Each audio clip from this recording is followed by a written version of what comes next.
se assentar. Essa palavra que eu compartilho com vocês hoje é uma palavra que me dá temor e tremor,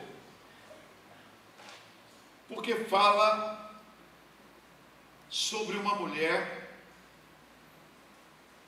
e sobre um homem. Mas que mulher é essa? A mulher mais santa que pisou nessa terra. Pastor, isso me faz tremer. Eu prego essa mensagem há muitos anos, em muitos lugares. E ultimamente essa mensagem também saltou aos meus olhos. Porque ela faz com que eu tenha medo. Sabe quando você prega uma mensagem que você tem medo dela?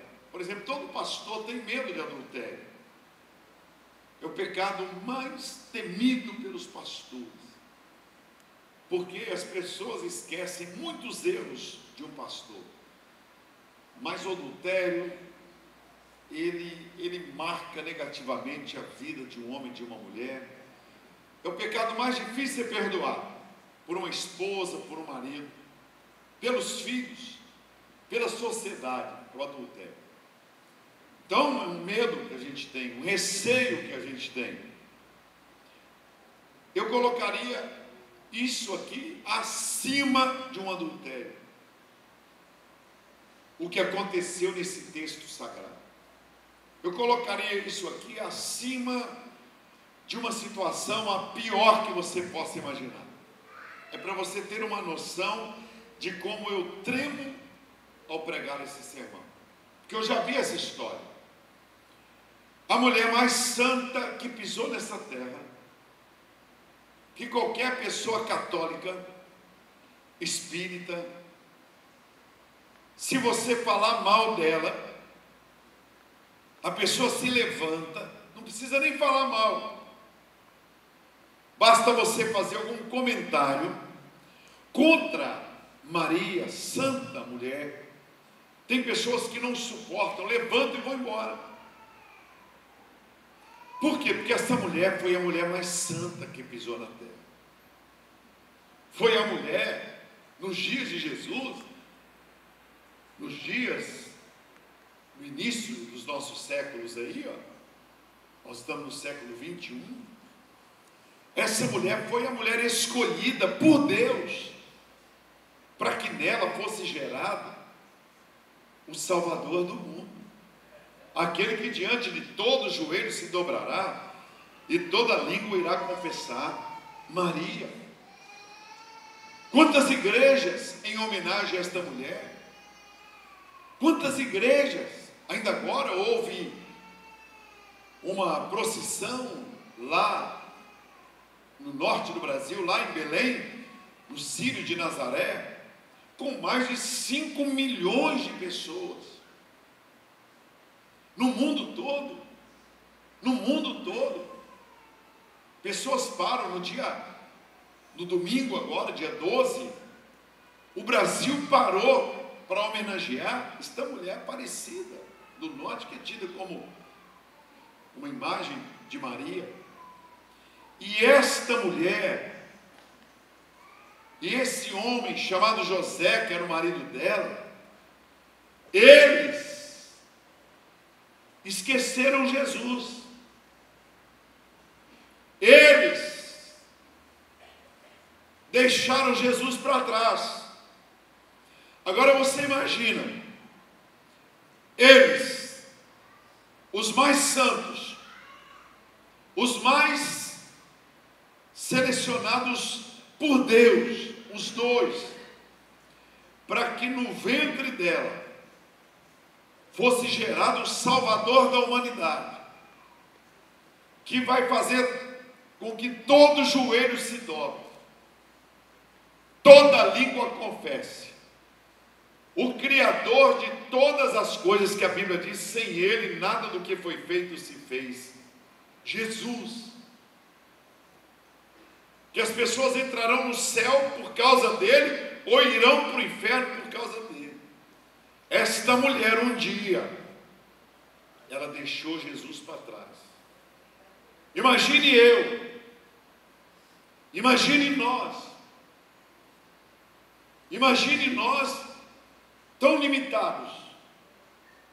Diz o texto que terminados os dias da festa, quando Jesus tinha 12 anos de idade, depois de 7 dias de festas, a mãe de Jesus e o pai de Jesus foram embora e deixaram ele para trás.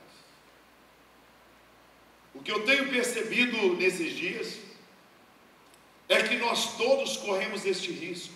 Quantos políticos entraram para a Câmara, para as assembleias, para o governo, seja do Rio? Imagine aí, vocês conhecem a história do Rio.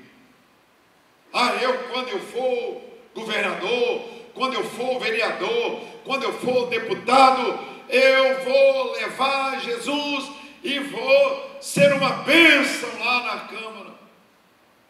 E no meio do caminho eles perderam Jesus.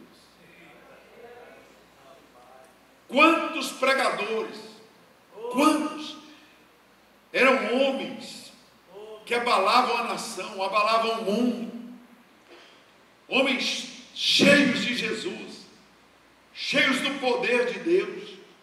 Teve um amigo meu que um dia, pastor Marcelo, no meio do culto, assim, culto na Igreja Batista, 10 da manhã até meio-dia, e faltava uns 20 minutos, 30 minutos para terminar o culto, e esse pastor, eu sempre conto isso, entrou no meio da igreja com violão, tocando violão. Ele era meu amigo. Aí ele entrou tocando um violão e cantando uma canção ao único que é digno, e cantando. O céu desceu.